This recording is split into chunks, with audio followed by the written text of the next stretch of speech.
Hello students, एक बार फिर से आप सभी का वेलकम है bio with Asia YouTube channel. तो स्टूडेंट्स, जैसा कि आप सभी लोग लगातार ऑफिशियली नोटिफिकेशन की मांग कर रहे थे, तो स्टूडेंट्स यहाँ पर मैं आप सबके सामने डॉक्टर राम मनोहर लोहिया विश्वविद्यालय द्वारा जिन छात्रों को प्रमोट किया गया और साथ साथ जिन छात्रों की परीक्षाएँ होने वाली हैं और जिनका परीक्षा कार्यक्रम घोषित किया जाएगा, उन सभी के संबंध में यहाँ पर बहुत ही महत्वपूर्ण निर्देश आ चुका है, ऑफिशियली अपडेट आ चुकी है स्टूडेंट्स। और यहाँ पर तमाम नई बातें बताई गई हैं जो आज से पहले किसी को नहीं पता थी। तो स्टूडेंट्स, इस वीडियो को पूरा लास्ट तक जरूर देखिएगा। इस वीडियो को पूरा लास्ट तक देखने के बाद आपको बहुत सारी महत्वपूर्ण बातें आप सभी के प्रमोशन के संबंध में और साथ साथ आप सभी की होने वाली परीक्षाओं के संबंध में पता चलने वाली। तो स्टूडेंट्स, वीडियो में आगे बढ़ने से पहले मैं आप सबसे एक बार रिक्वेस्ट करना चाहूँगा, चैनल पर अगर पहली बार आए हैं तो जरूर चैनल को सब्सक्राइब करके बेल नोटिफिकेशन को ऑन कर लें। वीडियो अच्छी लगी वीडियो को लाइक कर दें। किसी तरह का कोई भी क्वेश्चन हो तो आप सभी लोग कमेंट करिए, मैं आप सभी के कमेंट पर रिप्लाई भी देने का प्रयास करूँगा। तो स्टूडेंट्स, सबसे पहले मैं आपको बता दूँ, ये बिल्कुल ही लेटेस्ट अपडेट है। जैसे डेट भी देख रहे हैं 19/6/2021 यानी कि 19 जून 2021 शाम की अपडेट है। और स्टूडेंट्स, आज सुबह सुबह ये न्यूज़ सबसे पहले मैं आप सबके सामने प्रस्तुत करने जा रहा हूँ। तो स्टूडेंट्स, यहाँ पर जैसा कि आप देख रहे हैं लिखा हुआ है डॉक्टर राम मनोहर लोहिया विश्वविद्यालय अयोध्या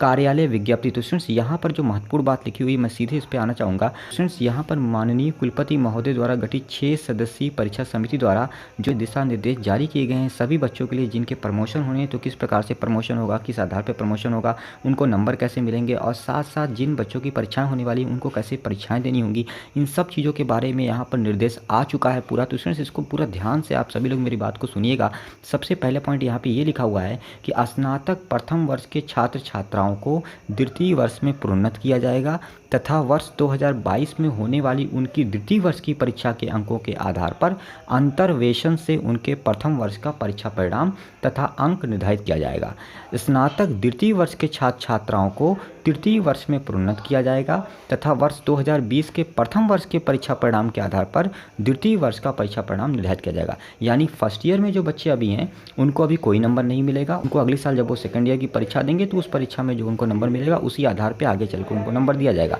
लेकिन जो अभी इस साल सेकंड ईयर में थे और जिनको प्रमोट करके थर्ड ईयर में किया गया है, इन बच्चों को इनके प्रथम वर्ष के नंबर के आधार पर प्रमोट किया गया, यानी इनको नंबर मिलेगा इनके फर्स्ट ईयर के मार्क्स के आधार पे। आगे यहाँ पे लिखा हुआ स्टूडेंट्स परास्नातक के बारे में कि परास्नातक पूर्वार्ध के छात्र छात्राओं को उत्तरार्ध में प्रोन्नत किया जाएगा, यानी MSc first year, MA first year, MCom first year, इन सभी बच्चों को फाइनल ईयर में प्रमोट कर दिया जाएगा तथा वर्ष 2022 में संपन्न होने वाली उनकी परास्नातक उत्तरार्ध की परीक्षा के आधार पर उन्हें अंतर्वेशन से परास्नातक पूर्वार्ध का परीक्षा परिणाम तथा निर्धारित किया जाएगा। यानी इन बच्चों को अभी कोई नंबर नहीं मिलेगा, ये अगली साल जब फाइनल ईयर का एग्जाम देंगे एमए, एमएससी, एमकॉम का, तो उस समय जो इनका नंबर आएगा उसी नंबर के आधार पे तब इनको एमएससी या एमए या एमकॉम फर्स्ट ईयर का नंबर दिया जाएगा। इसी प्रकार से यहाँ पर दूसरा जो महत्वपूर्ण निर्देश है स्टूडेंट्स कि स्नातक तृतीय वर्ष तथा परास्नातक उत्तरार्ध की परीक्षाएं दिनांक 21 जुलाई से 13 अगस्त के बीच संपादित कराई जाएंगी। विस्तृत परीक्षा कार्यक्रम शीघ्र ही विश्वविद्यालय की वेबसाइट पर अपलोड कर दिया जाएगा। तो स्टूडेंट्स, ये तो मैंने आपको कल की वीडियो में बता दिया था कि आप सभी की परीक्षाएं जिनकी होने वाली अंतिम वर्ष की परीक्षाएं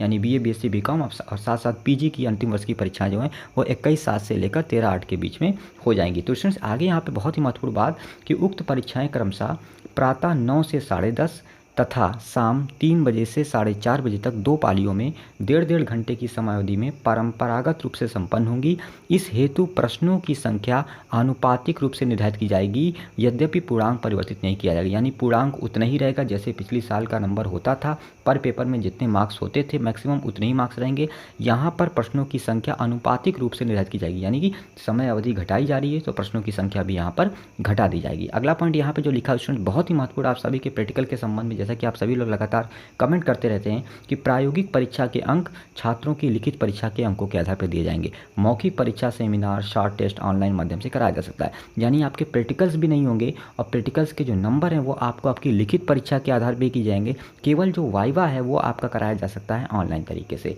पांचवा जो महत्वपूर्ण यहाँ पर आदेश जारी किया गया विश्वविद्यालय की तरफ से, ऐसे छात्र छात्रा जो उपर्युक्त व्यवस्था से घोषित परीक्षा परिणाम से संतुष्ट नहीं होंगे वे वर्ष 2021-22 में आयोजित होने वाले बैक पेपर परीक्षा अथवा वर्ष 2023 में आयोजित होने वाली मुख्य परीक्षा में किसी भी विषय अथवा समस्त विषय की परीक्षा में सम्मिलित होकर अंकों में सुधार करने का अवसर प्राप्त करेंगे। यानी अगर आपको प्रमोट किया जा रहा है, मान लीजिए आप फर्स्ट ईयर में आपको सेकंड ईयर में प्रमोट किया गया है या आप सेकंड ईयर में आपको थर्ड ईयर में प्रमोट किया गया है और प्रमोट होने के बाद आपके जो नंबर आए उस नंबर से आप संतुष्ट नहीं हैं, तो आप आगे आने वाले बैक पेपर के परीक्षा फॉर्म को भर सकते हैं या फिर आप अगले साल जो मुख्य परीक्षाएं होंगी उसमें फिर से बैठ आप अपने नंबर को अपने प्रदर्शन के आधार पर तय कर सकते हैं। स्टूडेंट्स, यहाँ पर अगली जो बहुत ही महत्वपूर्ण बात लिखी हुई है, परीक्षा प्रारंभ होने के पहले एवं समाप्ति के उपरांत परीक्षा कक्षों को सैनिटाइज करने की व्यवस्था तथा परीक्षा कक्ष में छात्र छात्राओं के प्रवेश के पहले hand wash, thermal scanning, face mask समुचित व्यवस्था सुनिश्चित कराई जाएगी। और यहाँ पे ये भी लिखा हुआ है कि कोई भी विद्यार्थी यदि कोरोना संक्रमण के कारण परीक्षा में नहीं सम्मिलित हो पाता है तो ऐसी दशा में उसे विशेष परीक्षा में सम्मिलित होने के लिए अवसर दिया जाएगा आगे चलकर, जिससे कि उस परीक्षार्थी का किसी भी प्रकार की क्षति न हो। और परीक्षाफल जो है उसके बारे में भी यहाँ पे लिखा हुआ है कि अगस्त 2021 तक परीक्षाफल घोषित करने की योजना सुनिश्चित की गई है, जिसे दिनांक 13 सितंबर 2021 से शैक्षणिक सत्र 2021-22 को प्रारंभ किया जा सके। तो स्टूडेंट्स यहाँ पर परीक्षा नियंत्रक की ऑफिशियली सिग्नेचर भी है, तो बिल्कुल ही कंफर्म ऑफिशियली अपडेट आ चुकी है। अब आपके कोई भी प्रश्न हो तो आप सभी लोग जरूर कमेंट करिए, मैं आप सभी के कमेंट पर रिप्लाई देने का प्रयास करूँगा। वीडियो को लास्ट तक देखने के लिए थैंक यू।